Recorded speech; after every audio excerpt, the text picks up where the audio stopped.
आज माघ 9 गते मंगलबार साताको तेस्रो कारोबार दिन ट्रेडिङ आवरमा तलमाथि उतार चढाव गरे पनि क्लोजिङको हिसाबले जम्मा 0.4 अङ्कको गिरावटसहित हिजोकै क्लोजिङ पोइन्टको आसपासमा नेप्सेले आज क्लोज गरेको छ। 2098 बिन्दु आसपासमा नै बजार सस्टेन गरेको छ। आज कारोबार रकम भने धेरै नै घटेको छ। हिजो अस्तिको दाँजोमा धेरै कम छ कारोबार, जम्मा 4 अर्ब 29 करोड भन्दा बढीको छ कारोबार। आजको शेयर बजारको अवस्था के कस्तो रह्यो, विभिन्न टेक्निकल टुल्सहरूको अवस्था के कस्तो रहेको छ, टेक्निकली नेप्सेको मुभमेन्ट के कस्तो रहेको छ, समीक्षा गर्नको लागि सधैँ चाहिँ आज पनि म उपस्थित भइसकेको छु। नमस्ते, म हरि लामिछाने हजुरहरूलाई मेरो युट्युब च्यानलमा हार्दिक स्वागत गर्दछु। सुरुमा एउटा डिस्क्लेमर, यो भिडियो नितान्त इन्फर्मेटिभ तथा एजुकेसनल पर्पजले तयार गरेको हुँदा यस भिडियोको आधारमा आफ्नो ट्रेडिङ स्ट्राटेजी नबनाउनको लागि हार्दिक अनुरोध गर्दछु। स्टडीको लागि, कम्प्यारिजनको लागि र रिफरेन्सको लागि मात्र यो भिडियो प्रयोग गर्नको लागि सबै अडियन्स साथीहरूमा निवेदन गर्न चाहन्छु। स्क्रिनमा नेप्सेको प्राइस चार्ट देख्न सकिन्छ। आज भने नेप्सेमा एउटा सानो बुलिस क्यान्डल बनेको छ र दोजी टाइपको क्यान्डल बनेको छ। आज कारोबार रकम चाहिँ धेरै नै कम छ। एभरेज कारोबार रकम भन्दा पनि एकदम कम छ। 20 डेको भोल्युम, एभरेज भोल्युम भन्दा पनि कम आएको छ। आज लगानीकर्ताहरू चाहिँ एउटा अनिलको अवस्थामा रहेको हो कि जस्तो आजको कारोबार रकमले चाहिँ जनाउँछ। वेट एन्ड वाच भनौँ, पर्खर हेरेको अवस्थामा लगानीकर्ताहरू रहेको हुन सक्ने आजको कारोबार रकम हेर्दा चाहिँ हामी त्यो अनुमान गर्न सक्छौँ। आजको इन्ट्राडे चार्ट हेरौँ। बजार ओपन भयो लगतै सुरुवाती चरणमा केही माथितिर राइज भएको थियो। सुरुवाती चरणमा केही 12-14 पोइन्टले बढेको बजार, त्यसपछि लगतै सेलरहरू हाबी हुँदा बजार पनि केही तल पनि आयो र तल्लो लेभलमा फेरि केही साइडवेज बसेर फेरि माथि जाने प्रयास गर्दा अगाडि घाइलाई पार गर्न सकेन र त्यसपछि बजार पनि घटेर तल आयो। तर तलबाट अन्तिममा भने सदा चाहिँ जहिले राइज हुने मार्केट आज पनि केही राइज भएर हिजोकै क्लोजिङको दाँजोमा चाहिँ आज मार्केट बन्द भएको छ। ओभरअलमा आजको मार्केटलाई साइडवेज पनि भन्न सकिन्छ। सुरुवाती चरण केही माथि गयो, पछि केही तल नै आयो, तर लगभग दिनभर जस्तो एउटै रेन्जमा मार्केट चाहिँ लगभग एउटै रेन्जतिर हिजोकै क्लोजिङको आसपासमा नै मार्केट चाहिँ सस्टेन गरेको छ।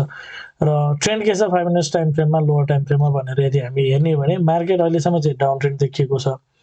यतिखेरसम्म हामीले करेन्ट प्राइस एक्सन हेर्दा चाहिँ मार्केट घट्दो क्रममै छ र अहिले चाहिँ मोमेन्टम चाहिँ अलिकति डाउन साइडको मोमेन्टम लुज गरेको हो कि भन्ने चाहिँ आजको साइडवेज मार्केटले इन्डिकेट गरेको छ।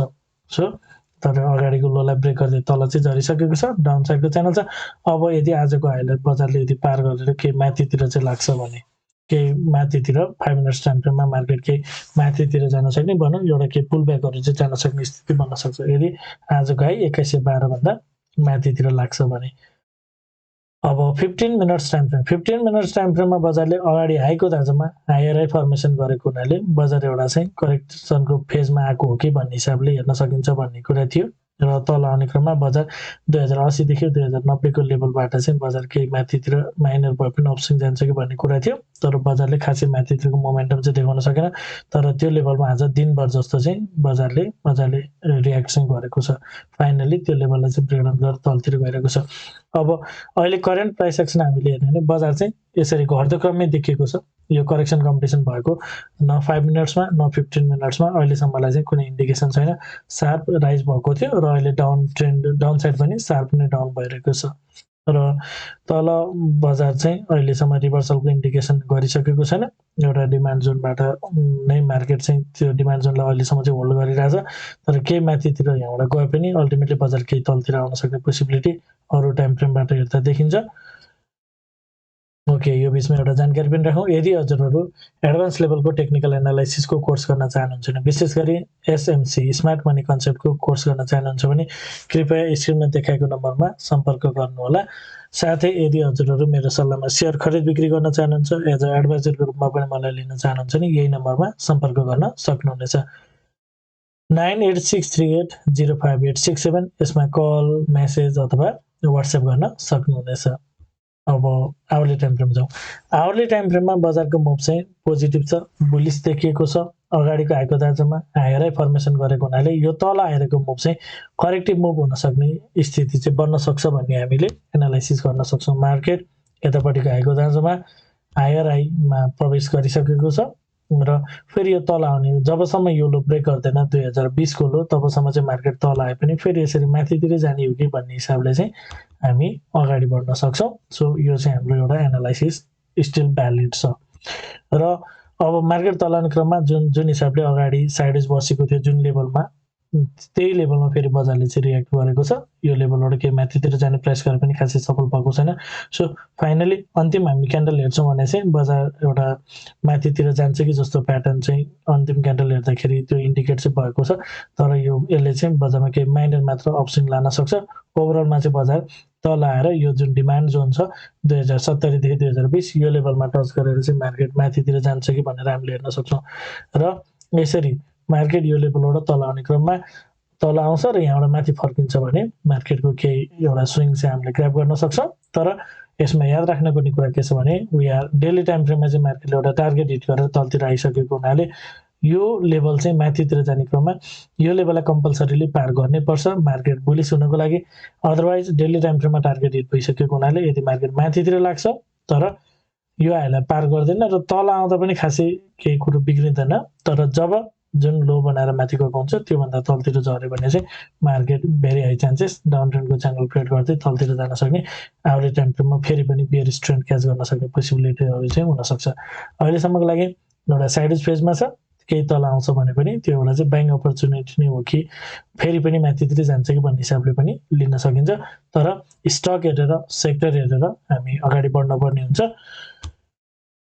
त्यसपछि हामी डेली टाइम फ्रेममा जाउँ। डेली टाइम फ्रेममा हिजो अस्ति बजार तेज घटेको थियो र हिजोसम्मको क्यान्डल हेर्दाखेरि डाउन कन्टिन्यू भइरहेको थियो भने आजको क्यान्डलले चाहिँ डाउन साइडमा चाहिँ जुन हिसाबले तेज घटिरहेको थियो घट्ने क्रममा चाहिँ ब्रेक लागेको छ। मार्केटले डाउन साइड मोमेन्टम चाहिँ अलिकति लुज गरेको छ र आजको क्यान्डलले चाहिँ एउटा यहाँबाट बजार चाहिँ एउटा माथितिर केही अपस्विङ जान्छ कि भन्ने एउटा इन्डिकेट चाहिँ गर्छ र केही पुल ब्याक भए पनि माथितिर जान्छ कि भन्ने चाहिँ यसले सेन्स राख्छ।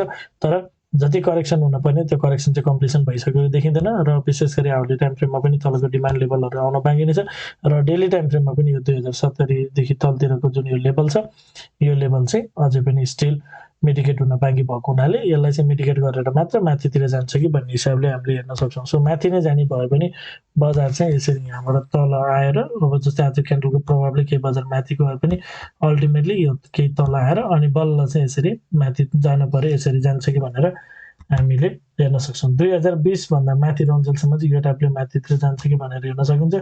तर 2020 लाई ब्रेकडाउन गर्यो भने आवली टाइम फ्रेममा मार्केट बियरिश हुने भएको हुनाले डेली टाइम फ्रेममा पनि त्यसको इफेक्टहरू आएर मार्केट चाहिँ केही तलतिर जान सक्ने स्थितिहरू चाहिँ बन्न सक्छ कि भनेर हेर्न सक्छौँ। ओभरअल अगाडिदेखि नै हामीले सेयर गरेको कुरा जुन हिसाबले मार्केट चाहिँ यहाँबाट अगाडि जुन एग्रेसिभ राइज त्यसपछि केही करेक्सन र माथि पुगेर अनि जुन हिसाबले बजार यसरी फल भएको छ ट्याक्कै अहिले पनि लगभग अहिलेसम्म बनेको करेन्ट प्याटर्न चाहिँ योसँग मिल्दोजुल्दो नै हुन आउँछ। सेम सिनारियो यतापट्टि पनि लगभग त्यही टाइपको प्याटर्न चाहिँ भएको छ।